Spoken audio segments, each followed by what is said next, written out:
Good morning, everybody. How are you all doing today? Look who's come to say hello. Oh, Miss Poppykins. How are you doing? I haven't seen her for ages. So, how are you all? I do hope you're well. Obviously, I'm in the garden. Yay! It's still a little bit... Do you know what? I'm just going to get this one a few nibbles because otherwise she's not going to stop pestering me. Yeah, it's... Just a couple. Oh, and there's Rosie turning up. Yeah, it's a bit chilly. I mean, it's not winter chilly like it has been. This whole week has been really quite cold because we're still getting those northerly and northeasterly winds.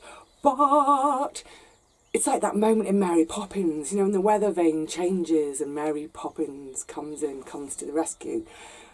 The wind is changing from, I think in a couple of days' time, we're going to get a southerly. So it's going to come through, is it the Azores, across the top of North Africa, up across the Iberian Peninsula, picking up all that gorgeous warmth with it. And then it's going to blow through London on Sunday and give us a lovely warm kiss as it goes. I can't wait. Can't wait for some warmth and some sunshine. However, need to get on before Sunday. So, I've made no bones about it this year. I've really hardly done anything in the garden. I'm very much behind, but I'm also, you know what? I'm resigned to it. I'm not worried. It'll happen. What we could do with, as I was mentioning the other day, is a drop of rain. The ground is like concrete. On those parts of the ground that are exposed, either where I've had brassicas in, they were all really heavily mulched, but, you know, over time that mulch goes in. So, yes, we could do with a drop of rain.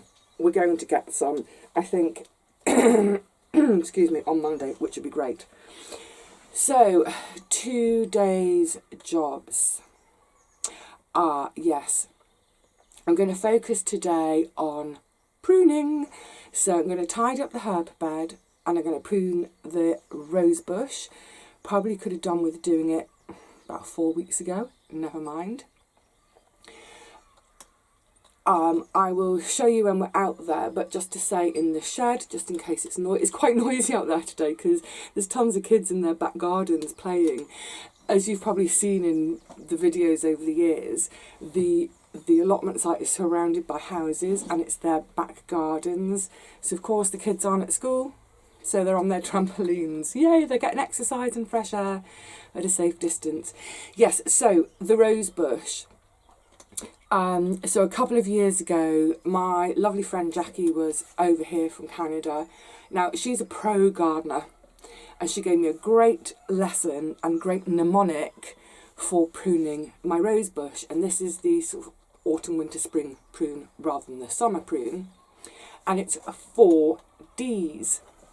However, we've got a 5th D this year because she went to a conference a month or so ago before all the craziness, when people were still moving around. Yeah, she went to a conference and there was an expert pruner giving a lecture and suggested the 5th D, which is brilliant. So I'll take you through that when we go out to the garden. But just before we do go out, I want to say a couple of quick thank yous. I had this lovely card from Renee. I've mentioned Renee's cards before. You see it in the light. Beautiful little handmade cards she sends. So Renee, really lovely. Thank you. Made my day. The post is taking quite a while at the moment. So yes, I know folk have said, oh, I sent such and such to you, did you get it? No, sorry.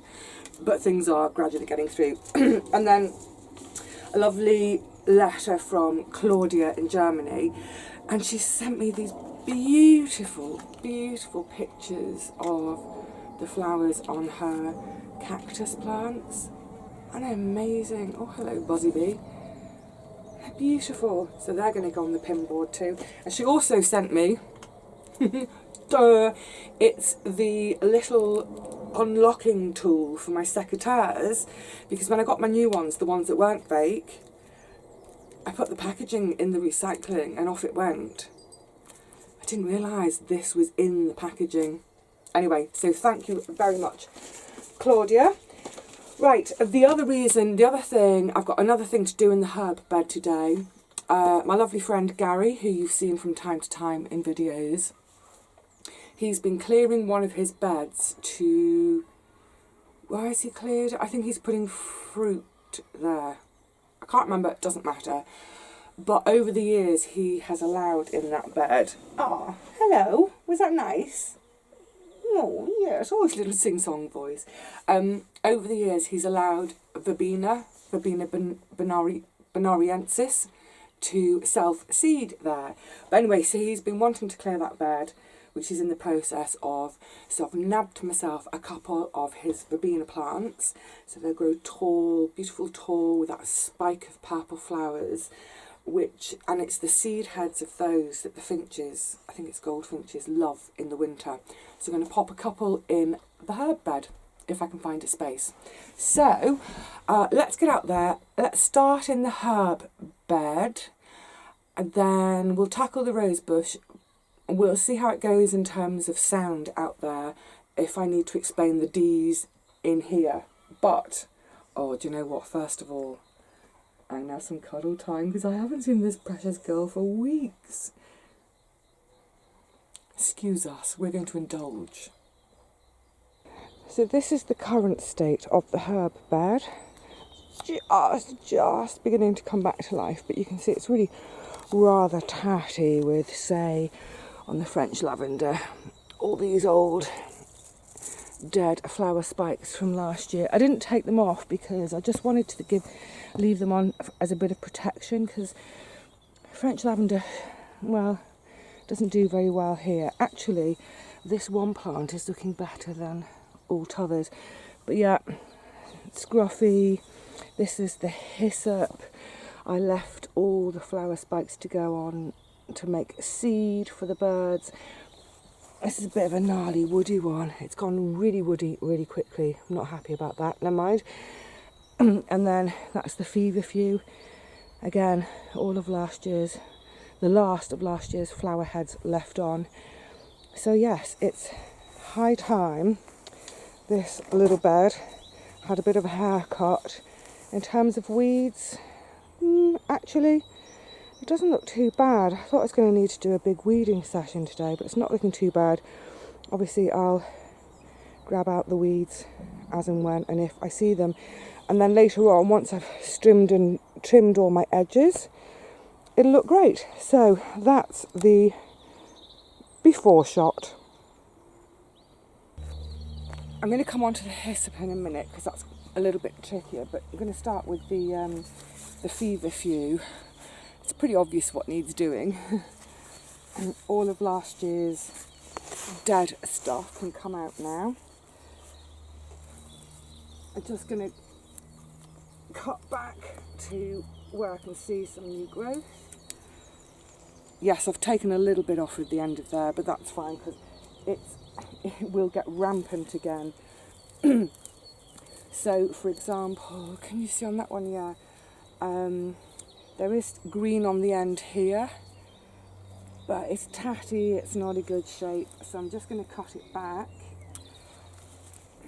Where I've cut it back to, there's some lovely, vibrant, new growth. Yay!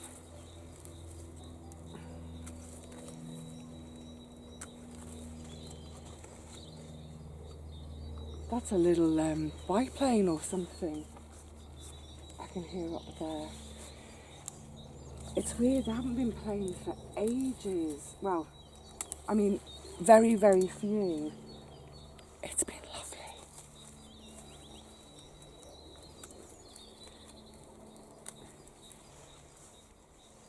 And you can hear the birds. It's beautiful, isn't it? It's glorious.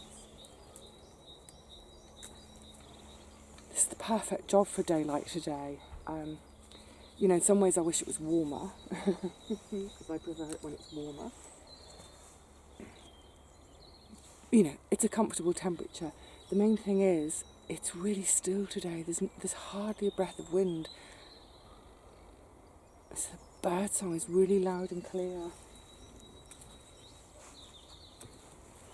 I was speculating with a friend the other day about the bird song and saying it seems really, really loud at the moment.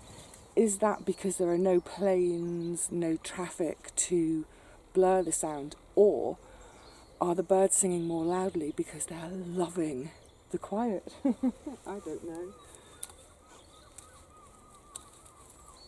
And a seagull or two, high tide. You know, officially, London should be called London by the Sea or London on the Sea, because the Thames is a tidal river, which is why you will sometimes hear the seagulls in the background if there's a high tide. How far am I from the river here?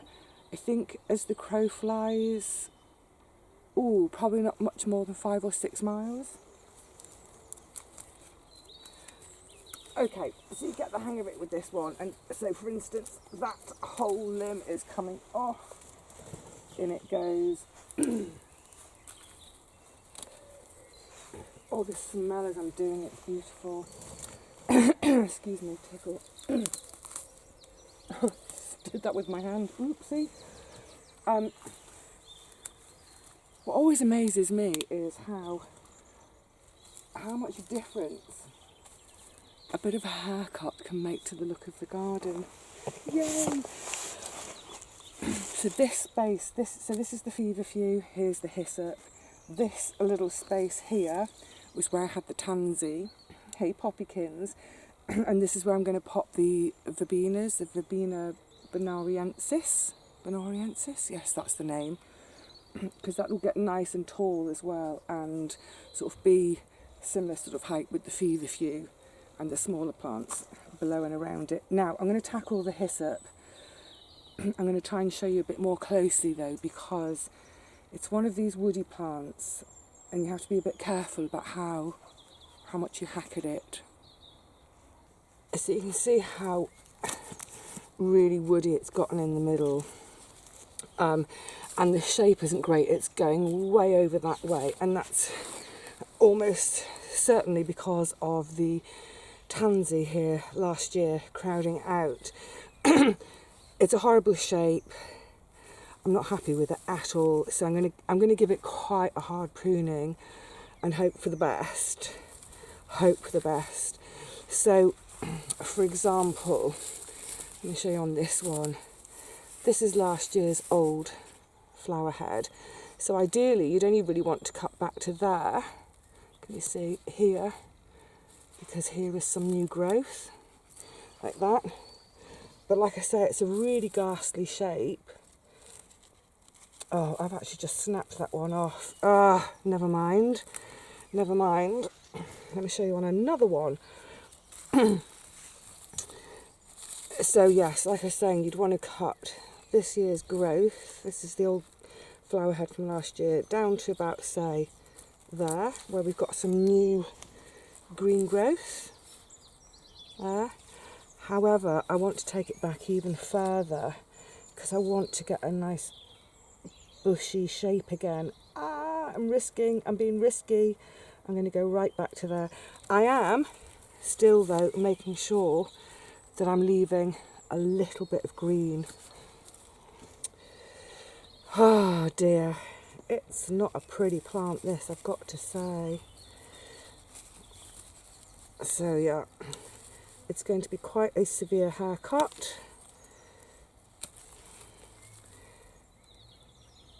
And like I said, I'm just going to hope for the best. I mean, it is quite a tough little plant. But please maybe don't be as brutal with your plants as I'm being with mine today. I think the other thing is, last year, or should I say this time last year, last spring, I didn't prune this at all because I was just wanting to let it get established. And I think therein lies a lesson for us all, that it got established, but in a way that I didn't want. So, yeah, keep an eye on the shape of yours. Keep on top of it, even if it's its first year. You might want to be gentle in its first year, but do give it a prune, give it a shaping. Like I've got this big clump in the middle, you see. Oh, where can I go back to? Because that is really woody. Yes, we're going to be really quite severe.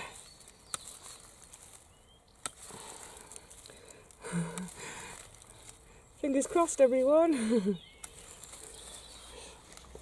Okay, it's going to take a little bit of time, so I'll crack on with that.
Okay, so the hyssops are done. Time for all the French lavender. Let's cut that back a bit. Not the English lavender. I did that at the end of the season when I harvested.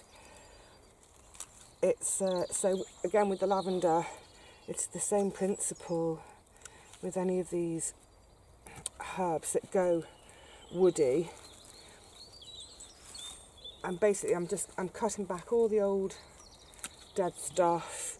I'm thinking about the shape as I'm doing it, although to be honest, the French lavender is also straggly and horrid. I'm not that worried because like I was mentioning the other day, I'd like to take some cuttings from the English and replace these French with the English.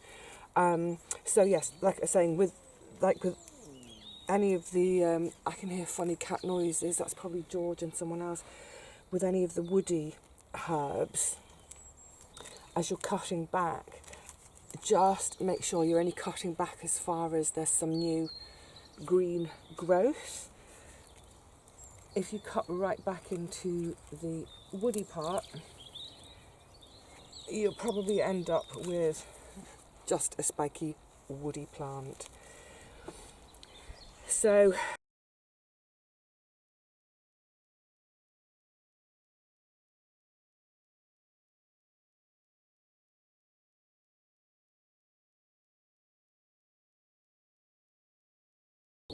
okay, so I've got my two little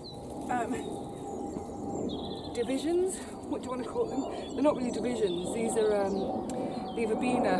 Oh my goodness, an aeroplane after all this time. Yeah, these are the verbenas Gary's hoiked out of that old bed. They've been out for a few days. They're pretty dry, so I want to get them in here quick sticks. Oh my goodness, this. Oh, actually, the top of the soil, top inch or so, is definitely a very dry crust. But it's moist underneath. Even so, I will give these all, both or whatever, a good soak. Let me get down. Oh, hello, worm. Oh, my knees. I'm down. That's it now. Oh, my goodness. Where should we put you? One there. And the little baby ones, oops, on the outside. Gosh, they're bone dry. He mentioned it to me a few days ago. I just didn't have a chance to get here to get them. Oh, I hope they survive. They're pretty tough. Oh, no, it's too deep. Just while I'm down here, just thinking a little bit more about the French lavender. You know, I've just done a really careful prune of all of them. They still look rubbish. And to be honest with you, I think, you know, if you're a herbalist, perfumer, whatever, like I was saying earlier, and you really wanted to give them a go, yeah. But for me, in this garden, this is very much a kitchen garden, it's a working garden. I don't have time for that level of faff. The English lavender has been great. Literally the harvest was its pruning and shaping done. So yeah, it's oh my goodness, my knees. Sorry everyone, too much noise. So yeah, it's definitely it's a lesson learned. Way too much faff for a hard-working garden that doesn't always have, you know, I just don't have the time for that kind of nonsense. So, okay. Now, like I said, there is moisture in that soil, but even so, I'm going to give them a really good soak because I think they've probably been out of the ground all week. Come back to life, little beauties. Come back to life.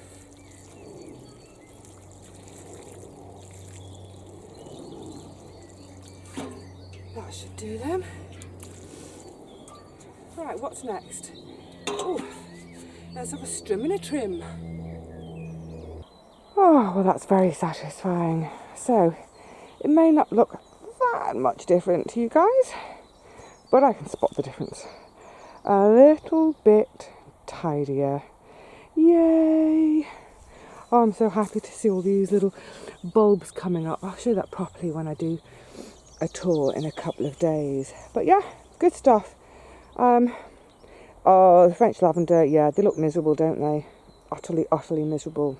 But things are ready to start bursting back to life, which, like I say, I'll catch you up on that when I do the tour. For now, though, I need to go and give some cuddle time and some attention time to this one, because he didn't get any this morning. Did you, buddy? Hey? Rusty? What have you got under there? What have you got? Why is that a face, Rusty? Leave him to... Oh, he needs grooming. Look at him, bless him. Right, I think it's time for some shed time. I need to have a bit of a tidy up. I've got tools everywhere. Oh, it feels so lovely out there. Weirdly, having said earlier about there being no planes, there have been 2 planes in the last 10 minutes. Oh, ow. Maybe it's people being repatriated. Let's hope so. Right, I think, by the looks of it, my battery is running down. Stupidly forgot to recharge it after the last video. Can't remember what it was. So, with the rose bush, I'm not going to show you what I'm doing. I'm just going to get on and do it. But I am going to tell you about these 5 Ds, because it's a really easy, useful mnemonic of what to prune at this time of year. or a couple of weeks ago. Damaged, so any damaged parts. Diseased, obviously you want to get rid of diseased bits. Dying and dead. Brilliant. Damaged, diseased, dying, dead. Really easy to remember. And while you're doing that, you're obviously going to be looking at this shape, and maybe when you're cutting back you want to cut to a node that's facing out, so you get nice branches coming out, a nice shape. The 5th D, I love it, it's genius. I can't remember what it is though specifically. I mean, I know the idea. I can't remember I can't remember whether it's demented or deranged. But you get the idea from that, don't you? Demented, deranged. So what we're talking about there is any branches that are sort of, you know, if you're trying to get this nice bushy, rose bushy shape, and you've got loads of branches that are coming through the middle and doing this and all snarly and crossing over each other, think of them as the demented and deranged ones. So give them a little clip, prune out. Do the deranged, demented ones at the end, because by the time you've done all your damaged, diseased, dying and dead bits, that might actually have accounted for your deranged, demented sections.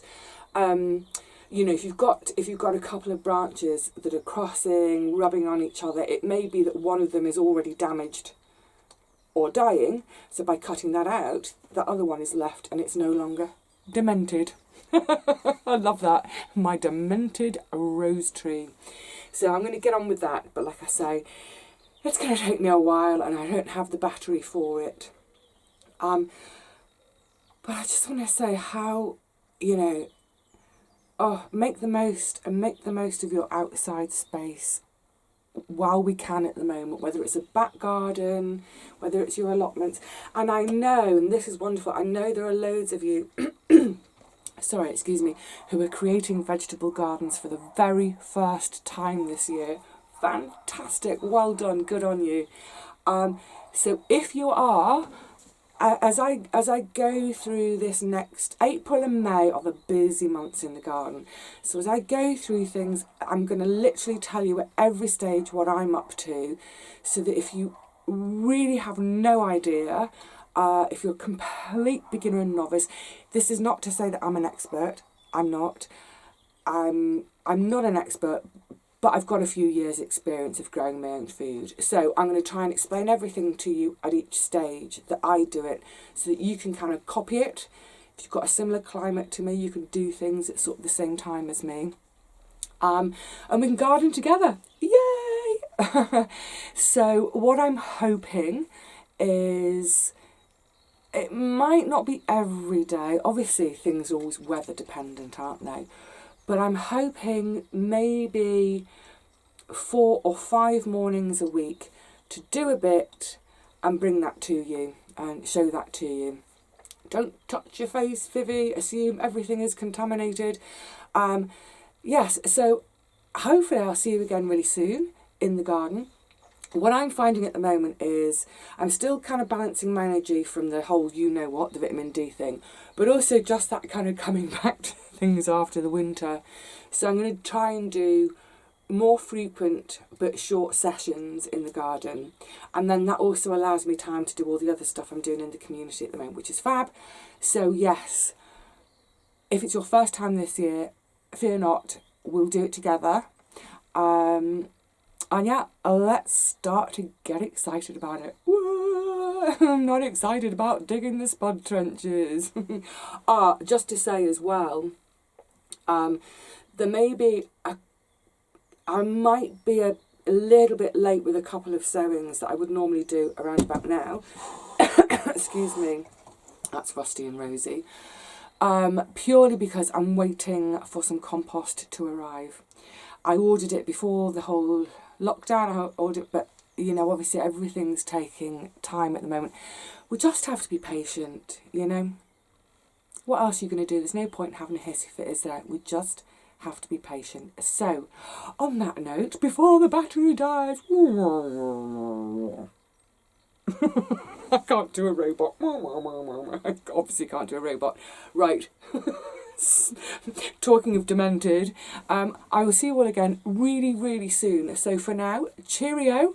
Please stay well, look after yourselves, look after each other, and make the most of your little moments outside whenever you can. Stay well, everyone.